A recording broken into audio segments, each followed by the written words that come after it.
दशरथ जी एक दिन राजमहल में आते हैं लौट करके। अब राजभवन के राजपाट में काम में दिल नहीं लगता। राम जी के दर्शन, पुत्रों के दर्शन करने का भाव आता, उनके साथ खेलने का भाव आता। तो एक दिन क्या हुआ कि दशरथ जी राजभवन से लौटकर आए भोजन करने के लिए। तो देखा कि राम अपने भाइयों के साथ है ही नहीं। प्रेम सबसे है, पर फिर भी किसी के प्रति आपके हृदय में स्वाभाविक प्रेम होता है। तो जब राम नहीं मिले तो दशरथ जी ने कौशल्या जी से पूछा कि कौशल्या, राम कहाँ है? तो कौशल्या जी ने कहा कि अभी यहीं खेल रहे थे, हो सकता है बाहर अपने साथी सखा के साथ खेलने निकल गए हो। तो दशरथ जी को लगा कि जब तक ये मेरे लिए भोजन देती हैं, मैं स्वयं जाकर के इनको लेने के लिए चला जाता हूँ। दशरथ जी बाहर आए तो देखा राम दूर गली में खेल रहे थे। दशरथ जी के मन में आया कि मैं राम को जोर से आवाज लगा के पुकार लूं, परंतु राजा का भाव प्रकट हो गया कि लोग क्या कहेंगे कि राजा होकर के मैं राम को पुकार रहा हूं, और यदि मैं गली में लेने के लिए जाता हूं तो ये भी अच्छा नहीं लगेगा। तो बंधुओं, राजा का भाव जब आया, यानी कि अहंकार जब व्यक्ति के मन में आता है तो भगवान की प्राप्ति को नहीं कर सकता। और जब उन्होंने सुमंत से कहा कि सुमंत जाओ राम को बुला करके लेकर के आओ, तो राम उनके बुलाने पर नहीं गए। तो किसी ने कहा कि राम तो बहुत मर्यादित है, उन्होंने बचपन में ही जो उस मर्यादा का उल्लंघन कर दिया कि पिता ने बुलाया और गए नहीं। बोले नहीं, पिता ने नहीं बुलाया, राजा ने बुलाया था इसलिए नहीं गए थे। राजा ने बुलाया। लेकिन जब माँ आती है ना, कौशल्या जब लेने जाए, ठुमक ठुमक राम चले आते हैं, ठुमक ठुमक भगवान चले आते हैं। क्यों? क्योंकि जब कौशल्या लेने के लिए जाते हैं तो जैसे ही देखा मैया ने कि वो तो दूर खेल रहे हैं, तो मैया ने ये नहीं देखा कि मैं महारानी हूं। वो उस राजभवन की डोरी को पार करते हुए अपने राम को लेने के लिए चलती हैं, जोर से पुकारे हैं राघव राघव। और राम जब देखते कि मैया मुझे लेने के लिए आ रही है तो और दौड़ने लग जाते हैं आगे आगे।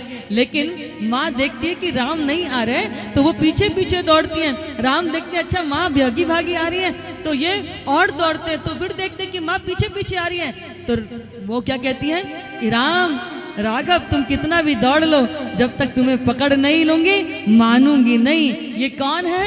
ये भक्ति है। और जब भक्ति बलवंत होती है तो भगवान फिर बाहुपाश में बंध जाते हैं और भक्ति प्रभु को अपने अधीन कर लेती है। देखो बंधुओं, ज्ञान के पथ पर चलना बहुत मुश्किल कार्य है। बहुत कोई बिरला हमारे दादा गुरुदेव जैसे व्यक्ति, साधु पुरुष जो धरती धरा धाम पर प्रकट होते हैं, वो ज्ञान के मार्ग पर चल पाते हैं, नहीं तो अक्सर करके धड़ाम गिर जाते हैं। पर भक्ति का पथ कैसा होता है? ज्ञान है पिता और भक्ति है माता।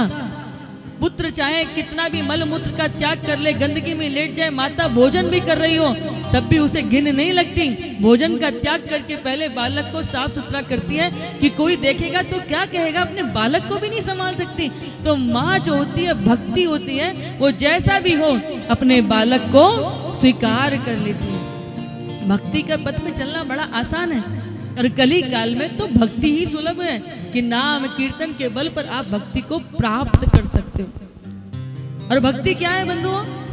भक्ति कैसी है? भक्ति ऐसी है कि भक्ति यदि किसी नीच दुराधर्मी पापी के घर में भी चली जाए ना, तो भगवान उसके चरणों का अनुगमन करके उस पापी के घर में भी चले जाते हैं, क्योंकि जहां भक्ति होगी वहां हरि होंगे।